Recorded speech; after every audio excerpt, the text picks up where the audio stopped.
Here at Minute Maid, I'm Jason Bristol. Matt Musil after the Astros win Game 2 of the American League Division Series 4-2 over the Seattle Mariners. And now, can we call it a commanding 2-0 lead? Yeah, if it's a 5-game series, yeah, definitely. Of course it's commanding. But you're going back to Seattle, and you know they are going to be so revved up. Those fans haven't watched a home playoff game in 21 years. They're going to be so excited. But at the same time, after losing Game 1, and then coming back here today, having the same guy beat you again, it's got to be tough. I don't know if they're going to pitch to Yordan the rest of the series, though. Well, they did wisen up in the 8th inning and intentionally walked him. Of course, that led to Alex Bregman with an RBI single scoring Jeremy Pena.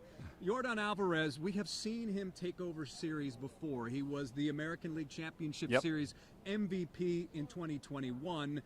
And again, we talked about this on Tuesday, Jeremy Booth and I. The guy hits to all fields, has power to all fields, and you know, we get spoiled because we see him on a daily basis. It's always interesting to see a national perspective because I don't think he really gets the credit nationally of, say, a Mike Trout or some of these other guys, Aaron Judge, of course.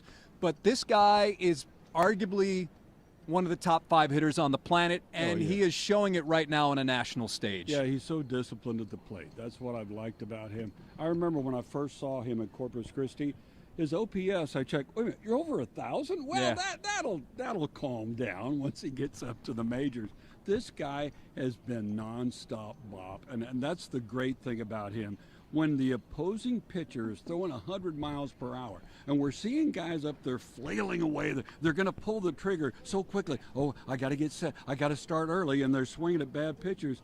Yordan just standing there calmly. Oh, by the way, if one comes across, I'm going to take it to the opposite field. And that's what's a beauty about him. That's why he's the MVP of this series already. Non-stop bop. Yeah. I like that. Of course, Jeremy Booth, our KHOU 11 analyst, he called this way back when Yordan was in AAA. The reports, we talked about this on Tuesday, that he may not be, you know, he's not Ryan Howard and he's not David Ortiz, but he might be. And that has really been the guy that we've seen from the minute he showed up in the big leagues. Also worth mentioning in this game.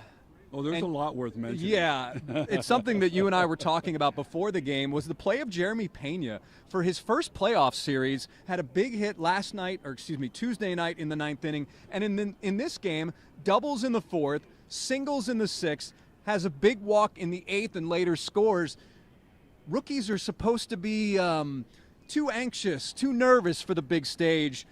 This kid has really shown, at least in this first playoff series, that he is ready for whatever which comes at him. Oh, no doubt about it. He has that inner calm that you're looking for from veterans for sure. But we were just talking with owner Jim Crane, and he talked about Yordan, how when he first met him, he said, he just kind of has a calm presence about him. He said, then Jeremy Pena shows up as a rookie, and he's doing things like a veteran. He's doing the same thing. That's what's impressive, because when he got the hit ahead of Yordan's homer on Tuesday night, that showed us a lot, right? Yeah. Everyone had been criticizing him about, he's going to miss the slider. He's not really. He's not a number 2 hitter. Throwing the slider. Yeah, Breggy should be up there. They should drop him down. You know, they need someone ahead of Yordan. All of that. Wow, Dusty stayed with him. And it paid off, didn't it? I mean, and he's sparkling in the field. I mean, he and Jose Altuve up the middle. Your defense needs to be strong, and those guys were Golden Glove performers here this afternoon with their defense. Jose 0 for 8. That's the amazing thing. You are up in a series 2-0, and the guy who's been the bell cow for this franchise for so many years is 0 for 4. I would have never predicted that before the series started. And facing a guy like Luis Castillo, who is a bona fide ace. Oh, yeah. Was often overlooked for a long time because he pitched in Cincinnati. Right? He comes here. The Mariners send a ton of capital to Cincinnati to get him. He signs a big deal. And to get that second inning homer from Kyle Tucker, one of the worst innings that Luis Castillo typically has is the 2nd, the 6th, and the 7th, according to Baseball Reference. That's true. Tucker gets a huge home run in the 2nd, And really, I think that home run was really big for the Astros because you do not want to get into a scoreless pitcher's duel with a guy like Luis Castillo. To give them a little bit of breathing room, I think that was really important in this game. And yes, I know it was one later on, but to me that was a really big hit. It wears on you mentally if you can't get to this guy. Yep. Like I say, he's throwing a hundy. He'll drop down and throw 99. I loved his changeup. It was 90. Yeah, yeah. You know, and he just, when Tuck gets up and hits that bomb, everyone like, oh, I think maybe we can get to this guy. I mean, that was huge. And then later, I thought, you know, that add-on run later, because Ryan Presley hadn't been out for a while, and I'm like, okay, what's going to happen here? But Breggy comes up with the big hit and drives Pena in there in the 8th. I thought that was big to have that add-on run late in the game. That's what winning teams do. That's what the Astros did again, and now they have a chance to complete the sweep up in Seattle on Saturday with Lance McCullers Jr., who's one of the most battle-tested playoff pitchers on this staff, going for them Saturday afternoon. TBS broadcast showed the reactions of the fans when Ryan Presley comes in and walks the number 8 hitter on 4 pitches. 4 pitches? That is not good baseball. No. But again, the fact that they had that extra run in their pocket that they could lean on a little bit, that was big. And the bullpen as a whole pitched really, really well. Rafael Montero had a little hiccups here and there, but Abreu was good. You had Neris, who came in for 1/3 of an inning. He was big as well. So when you put it all together, yes, Yordan gets all the credit. He'll be in the headlines. But this really was a team win when you also look at the defense up the middle, the bullpen. And while Fromber wasn't great, Fromber did just enough to keep them in the ball game. Yeah, I thought it was interesting. You know, Dusty went with Jake Myers. He said, I think he's got the best chance to get a hit off this guy throwing smoke. And then he makes the move. Dusty's made a lot of good moves already in this series. So he goes to his rookie, David Hensley, because Hensley has been able to get the bat on the ball. He winds up not getting on base, but he had a really good at-bat. Yeah. And he's going to get more playing time. I like the way what he does. And the other move that Dusty made was put Aledmus Diaz in there as a DH today. He said, this guy can handle heat better than some others. I put him in there, and what does he do? He doubles down the third base line. Even though he didn't wind up scoring, but it showed that it moved the line along and put more pressure on Seattle. Exactly, more stress on the pitching for Seattle. The move by inserting Jake Myers in center, that did not pay off for Dusty. Nope. Going into the game, I thought, you know, when you've got one of the best pitchers in baseball, and we've seen Luis Castillo just mow down the Toronto Blue Jays, and you've got a guy coming in who was struggling so bad they had to send him to AAA Sugarland. I thought that was a questionable move, but you're right. By putting Hensley in, Dusty really trusts him. And for a guy who was not highly touted, he wasn't some first-round draft pick. He is a guy who signed for probably $1,000 or $2,000, $1,000, yeah, $1,000, and work his way up. And he's so versatile. That's a real credit to the Astros scouting and player development. We've been really hard on that portion of the organization because they have not drafted well at the top of the draft in recent years. But some of these guys, like a Chas McCormick, a David Hensley, and of course the international signings with the pitching staff you see, you know, there's some praise to go around there. Oh, no doubt. I mean, where would this team be without those international signings? I mean, that has been so smart. Starting back with Jeff Luno's administration, that's been one of their fortes, and man, that's helped out. But yeah, the guys, I wasn't going to argue about putting Jake in, try him, see what happens. He's throwing much better. Of course, he's got the wheels in center field, but he may go back to Chazzy Fizz. Might have to for Game 3, and that wouldn't be all bad. No, Chaz got a hit the last time he started. As you can see behind us, they are getting the field prepped here as, of course, the series now shifts to Seattle. You may have seen me a few minutes kind of looking around. They have a forklift over here with some some heavy sandbags and dirt bags so that they can put it on the tarp. Hold down the tarp. So basically, I didn't want us to get run over, and I didn't want photojournalist Sergio Soto. Well, the great thing about this ballpark is, which they don't have at NRG, they realize we can't grow grass in that place after they built it. They have the roof open a lot. Yeah.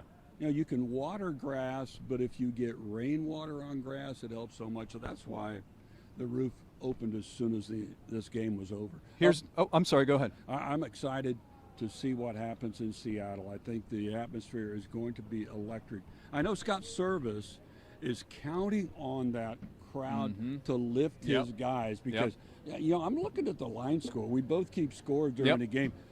Julio Rodriguez, he doubled late, but remember they got the double play to help out, but that would have been huge. If he doubles in a run or two there, they've been able to keep he's their George Springer leadoff guy. Man, he is a young stud. At 21, he is a superstar in the making. That's why they locked him up for, I think he signed for the next 322 years. They may keep some sort of DNA sample so they can clone him later on. Something like that, but they've kept him in check was my point. Yeah. And when he did get an extra base hit today, no one was aboard, and that was big. Now, one comment that I'm seeing here on Facebook, Michael says Presley shouldn't be walking batters as a closer. Yes, he should not. That is true. But I will come to his defense a little bit here. He has not pitched in a while. That's an issue. Talking with some guys in the press box, one had mentioned that someone told him, well, why aren't they going to Hunter Brown here to maybe piggyback off Fromber and give him some length? I think Dusty, obviously, he's going to go with leverage and matchups and things like that. But I think at this stage of the playoffs, considering that time you had off, I think it's also important for Dusty to get these guys some work. I think so, too. Because they haven't pitched, having had the break during the wild card. Yeah, Ryan came in, and that ball was going all over the place. It was. And you know that the one thing you don't want to do is walk someone. The number 8 hitter, too. And, of course, every fan out there is like, what is wrong with this guy? Well, believe me, this guy's trying to hit the strike zone. Yeah. He's not trying to give up a big hit right there, but he's trying to hit the strike zone. It was all over the place. He finally, on his 6th pitch, he finally threw a strike. And, of course, the double play that Yuli turned was great and set the stage to end this thing a little bit later. Gurriel 0 for 3 in this game, but again, his defense helping out Altuve and Pena is huge. Jeremy Pena had 2 hits and a walk. He scored twice. Of course, Yordan 1 for 3 with an intentional walk. Bregman was 1 for 4. I have Kyle Tucker 1 for 4. 1 for 4. We have Gurriel 0 for 3. Diaz was 1 for 3, and then Jake Myers 0 for 2. Martin Maldonado I had 0 for 2 with 2 Ks. So he was 0 for. As we get deeper into the postseason, should that occur, the bottom of the lineup is still a concern. Now, need to pick it up. You know that Martin Maldonado will always catch Fromber. That's the way it's been. Yep. He will likely always catch JV. I would like to see Christian Vasquez. I think he may be in the lineup on Saturday. I think he may be. The one thing I wanted to say about Pena also, Jeremy, you watch it the way he's better as the game wears on at the plate. He's learning more. I mean, this guy improves. You know, he strikes out the first time up, but he learns something. Yeah. And he just progresses. The next time up, he doubles. The next time up, he singles. I mean, this guy, I just love watching this kid. I love watching him. He is becoming a better and better ball player, and he's already really good. Yeah. He is going to be an all-star for sure. Yeah, someday. And he made a late season adjustment with his swing.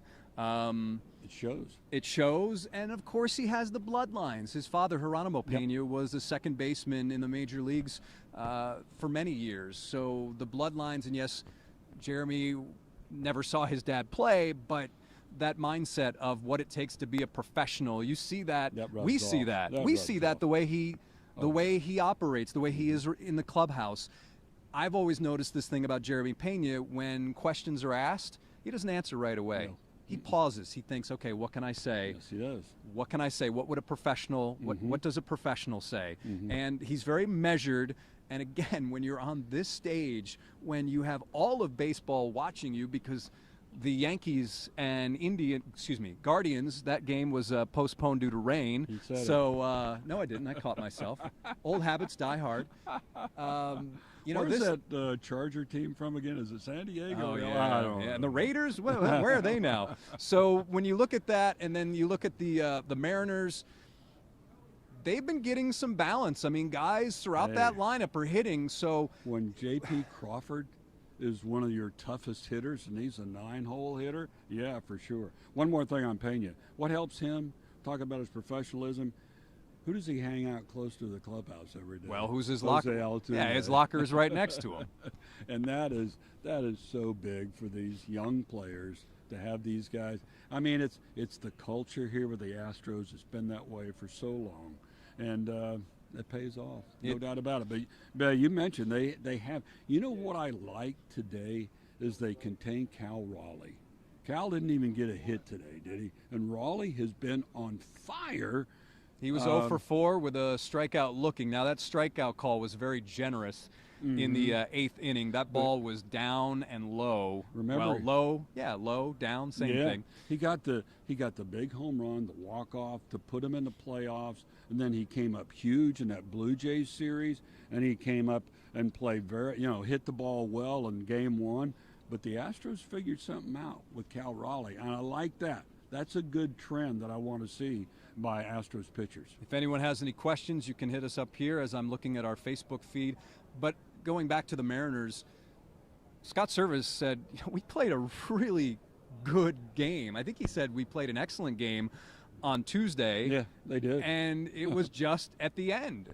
And also, when you look at today, the lineup was pretty balanced with production. So it has to be, I don't want to say a head scratcher, but it has to be a bit demoralizing for that group in the other dugout, knowing that they're playing pretty good baseball, they're getting good production, and they have no wins to show for it through 2 games of this American League Division Series. But Scott Servais also said those other guys are really good. That's why they won 106 games. Remember midsummer, the Astros had a series with Seattle coming up, and the Mariners were on a roll.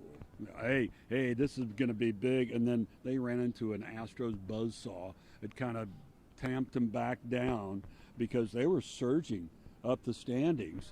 And they ran into that Astros buzzsaw, and that's pretty much what they've run into this series.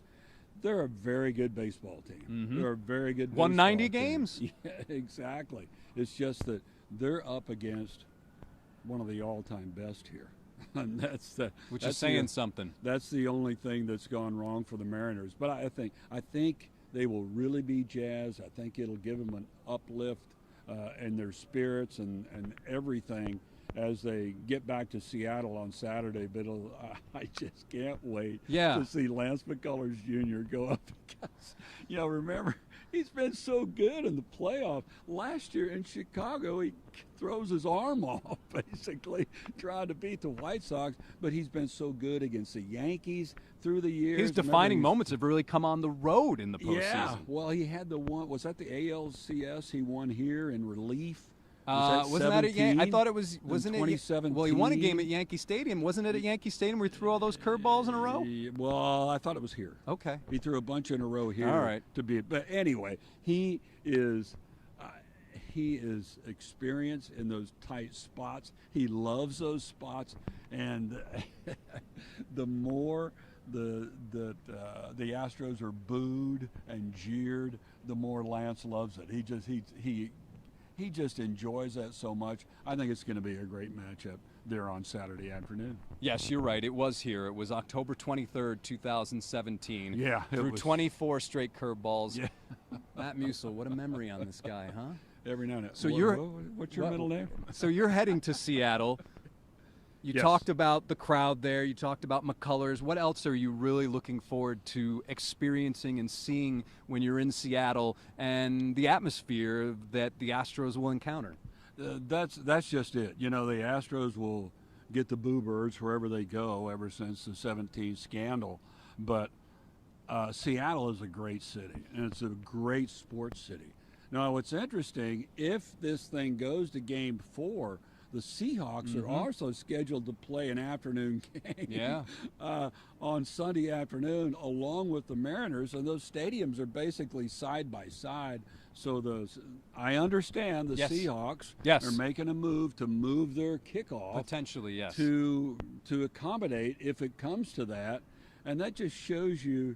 I love that synergy between pro franchises, helping one, who's the hot team, who's got the hot hand, we'll support them, and I love that about it. But I've been to Seattle so many times. I have never been inside this stadium when a game is going on. Yeah, so me either. I'm really looking forward to that, but I want to see, because this Astros team is so playoff hardened. They know how to win on the road. What's so unfortunate for Astros fans is the way the Astros lost the World Series in 2019 at home, 2021 at home, played great on the road. So I think if I'm Jim Crane and if I'm James Click and Dusty Baker, I'm not worried how these guys are going to play on the road. No. They're going to play well on the road. And a lot of people say, oh, my gosh, if Seattle wins too, it's a short turnaround if you come back here and play on Monday. I don't think that Monday game's going to happen. I don't either. It could. You never know what happens in baseball. Like the strike zone today, it was moving around a little bit, I thought, Just a little bit things low. like that happen. And but I think the Astros win it. I don't know if they'll win it Saturday. I don't know. 4 games?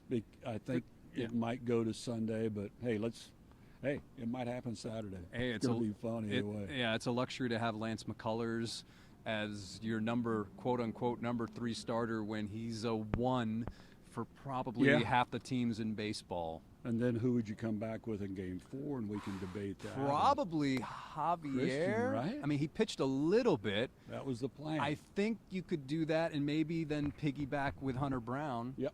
You could do that. That's what they're thinking, I believe. That was their idea, was to have Christian come out of the pen in Game 1, and then, he'll be ready to roll. He will on be. Sunday if it happens. So, there you have it.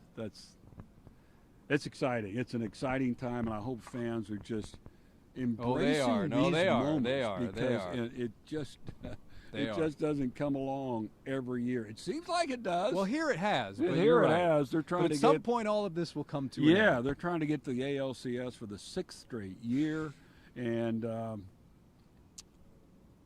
I think they will. We'll find out. All right. We'll find out. Well, that's going to do it here at Minute Maid. Matt Musil, Jason Bristol. Your final: Astros 4, Mariners 2, as Houston takes a 2-0 lead in the American League Division Series, as this series now moves to Seattle for Game 3 on Saturday.